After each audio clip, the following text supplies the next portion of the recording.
Hello students, आप लोग कैसे हैं। आपका दिलीप बायोलॉजी ओलंपियाड में एक बार फिर से स्वागत है। आज हम क्लास 10th के जीव विज्ञान से संबंधित कुछ महत्वपूर्ण प्रश्नों को लेकर आए हैं जो हर एग्जाम के लिए बहुत महत्वपूर्ण होता है। तो चलिए हम लोग वीडियो को शुरू करते हैं। हमारा पहला जो क्वेश्चन है वह मनुष्य में ऐच्छिक गतियों का नियंत्रण किसके द्वारा होता है। मनुष्य में ऐच्छिक गतियों का नियंत्रण किसके द्वारा होता है। तो पहला ऑप्शन है सेरिबेलम, दूसरा है थायराइड, तीसरा है सेरिब्रम, चौथा इनमें से कोई नहीं। तो मनुष्य में जो ऐच्छिक गतियों का नियंत्रण होता है वो होता है सेरिब्रम के द्वारा। हमारा ऑप्शन नंबर फर्स्ट सही हो जाएगा। हमारा अगला क्वेश्चन है क्वेश्चन नंबर 9। इसमें है शरीर का तापमान कहाँ नियंत्रित होता है, यानी मनुष्य के शरीर का तापमान कहाँ से नियंत्रित होता है। तो इसमें से पहला ऑप्शन है स्पाइनल कॉर्ड, दूसरा हाइपोथैलेमस, तीसरा थायराइड, चौथा पिट्यूटरी ग्रंथि। तो मनुष्य के शरीर का जो तापमान होता है, पूरा नियंत्रण होता है, वो हाइपोथैलेमस के द्वारा होता है। यानी मनुष्य के ब्रेन में जो एक भाग होता है हाइपोथैलेमस, इसी के द्वारा जो है शरीर का तापमान नियंत्रित होता है। नेक्स्ट क्वेश्चन देखते हैं। अगला क्वेश्चन है निम्न में कौन सा एंजाइम लार में पाया जाता है, यानी कि मनुष्य के लार में कौन सा एंजाइम पाया जाता है। तो इसमें से पहला ऑप्शन है पेप्सिन, दूसरा है ट्रिप्सिन, तीसरा है काइमोट्रिप्सिन, चौथा है टाइलिन। तो इनमें से टाइलिन जो एंजाइम होता है ये मनुष्य के लार में पाया जाता है, जो कि भोजन को पचाने में सहायता करता है। ठीक है, अगला क्वेश्चन देखते हैं क्वेश्चन नंबर 11। इस क्वेश्चन में क्या है, क्वेश्चन है वह प्रक्रिया जिसके द्वारा मनुष्य श्वास ग्रहण करता है तथा छोड़ता है वह है। तो कौन सी क्रिया होता है जिसमें मनुष्य सांस लेता भी है और सांस छोड़ता भी है। तो श्वसन, श्वास, निश्वास और इनमें से कोई नहीं। तो वह प्रक्रिया जिसके द्वारा मनुष्य सांस भी लेता है और वापस CO2 गैस को छोड़ता भी है, तो इसको बोलते हैं हम लोग श्वास बोलते हैं। ठीक, अगला क्वेश्चन है क्वेश्चन नंबर 12, उसको देखते हैं। क्वेश्चन है मनुष्य के मस्तिष्क की सबसे बाहरी झिल्ली क्या है, यानी मनुष्य का जो ब्रेन होता है, मस्तिष्क होता है, उसका जो सबसे बाहरी परत होता है उसका नाम क्या होता है। तो उसका नाम है पियामीटर, एरिकोनॉइड, ड्यूरामीटर और मीटर। इन चारों में से जो ऑप्शन सही हमारा वो है ड्यूरामीटर। ड्यूरामीटर जो है ये हमारा ऑप्शन सही हो जाएगा। नेक्स्ट क्वेश्चन पे चलते हैं। क्वेश्चन में देखिए थोड़ा हेर फेर हुआ है, तो कोई बात नहीं, क्वेश्चन हम लोग को देखना है केवल बस। तो ये क्वेश्चन जो है निम्न में से कौन सा पादप हार्मोन है।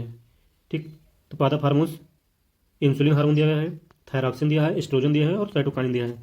तो इंसुलिन, थायरॉक्सिन और एस्ट्रोजन ये तीनों हार्मोन्स तो मानव हार्मोन होते हैं, जंतु हार्मोन होते हैं। लेकिन जो डी ऑप्शन है साइटोकाइनिन, ये जो है पादप हार्मोन्स होता है, जो कि पादपों में कोशिका विभाजन में सहायता करता है। ठीक है, अगला क्वेश्चन देखते हैं क्वेश्चन नंबर 14 जो भी है।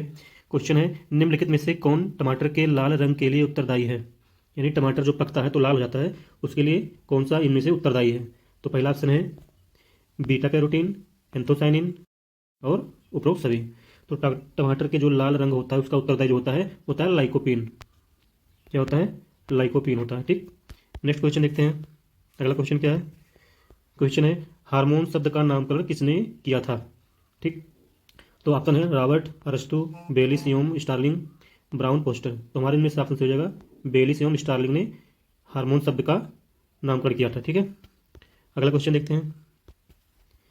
क्वेश्चन जो भी गुर्दे की क्रियात्मक इकाई कौन सी होती है, यानी गुर्दा यानी किडनी।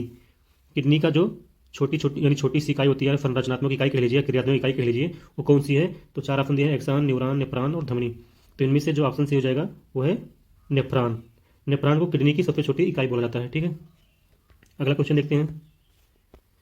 दुनिया का सबसे, सॉरी गलत हो गया है, बड़ा पुष्प कौन सा होता है, ये गलत मिस्टेक हो गया है। क्वेश्चन है दुनिया का सबसे बड़ा पुष्प कौन सा है। तो इसमें से क्वेश्चन है कमल, सूर्यमुखी, रेफलेसिया, वाटर लिली। तो इनमें से हमारा ऑप्शन सही हो जाएगा रेफलेसिया। रेफलेसिया पुष्प काफ़ी बड़ा होता है। अगला क्वेश्चन देखते हैं। क्वेश्चन है मानव शरीर का सबसे कठोर भाग होता है। मानव शरीर का सबसे कठोर भाग होता है क्या। चार ऑप्शन दिए गए हैं हड्डी, खोपड़ी, इनेमल और नाखून। तो इनमें से जो इनेमल है ये सबसे कठोर भाग होता है, जो कि मनुष्य के दांत में होता है, इनेमल वाला भाग। ठीक है, ये बहुत मजबूत होता है। अगला क्वेश्चन देखते हैं। क्वेश्चन है मानव शरीर में एड्रिनल ग्रंथि कहाँ स्थित होती है। तो मानव शरीर में जो एड्रिनल ग्रंथि होती है वो कहाँ स्थित होती है। तो पहला ऑप्शन है यकृत के ऊपर, दूसरा है वृक्क के ऊपर, तीसरा है प्लीहा के संलग्न होता है, या स्फिनाइड अस्थि के संलग्न होता है। तो इनमें से हमारा ऑप्शन हो जाएगा वृक्क के ऊपर ऊपरी भाग पर स्थित होता है। जो एड्रिनल ग्रंथ होता है वो किडनी के जस्ट ऐसे ऊपर कैप की तरह स्थित होता है, जो कि एड्रीनेलिन हार्मोन स्रावित करता है। ठीक है, नेक्स्ट क्वेश्चन देखते हैं। अगला क्वेश्चन है, निम्नलिखित में से कौन सा पदार्थ आरएनए तथा डीएनए दोनों में पाया जाता है? तो हमारा पहला ऑप्शन है एडेनिन, दूसरा थायमिन, यूरेसिल और इनमें से कोई नहीं। तो हमारा जो ऑप्शन है सही हो जाएगा वो है एडेनिन। एडेनिन में आरएनए और डीएनए दोनों पाए जाते हैं। ठीक है, अगला क्वेश्चन देखते हैं। क्वेश्चन नंबर जो 22 यानी 22, ये क्वेश्चन क्या कह रहा है? क्वेश्चन है आयोडीन की कमी से मनुष्य में होने वाला रोग है। तो आयोडीन की कमी से मनुष्य में जो होने वाला रोग है वो कौन कौन से रोग हो सकते हैं या कौन सा रोग इनमें से है? तो पहला ऑप्शन है हमारा कुशिंग रोग, अगला है क्रिएटिनिज्म रोग, इंसुलिन और इनमें से कोई नहीं। तो आयोडीन की जो कमी से होता है वो क्रिएटिनिज्म रोग होता है और इस कमी से घेंघा रोग भी होता है। ठीक है, अगला क्वेश्चन देखते हैं। क्वेश्चन है द्विनाम पद्धति के प्रतिपादक हैं। इसमें मिसप्रिंट हो गया है, प्रतिपादक होता है। द्विनाम पद्धति के प्रतिपादक कौन है?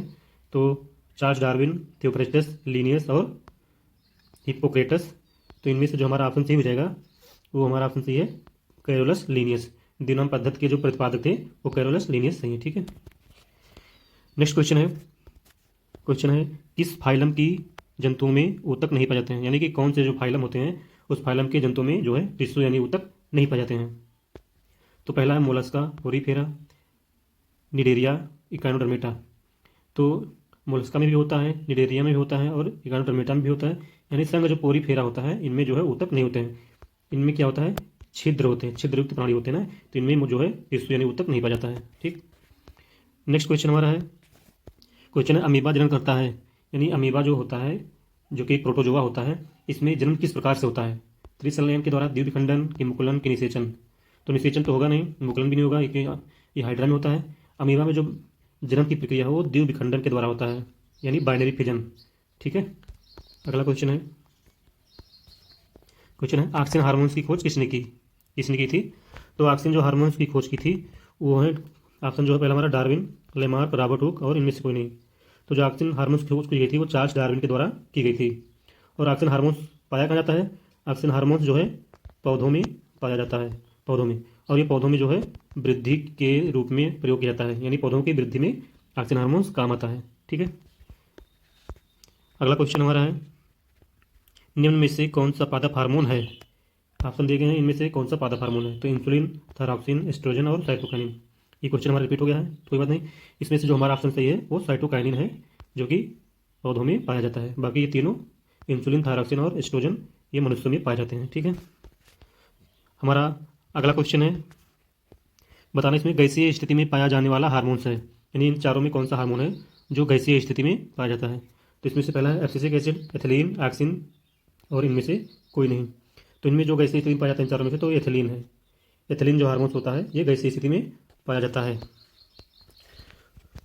ठीक है दोस्तों, यहीं पे हमारा जो क्वेश्चन खत्म हो गया। फिर मिलते हैं किसी नई वीडियो में, तब तक के लिए धन्यवाद।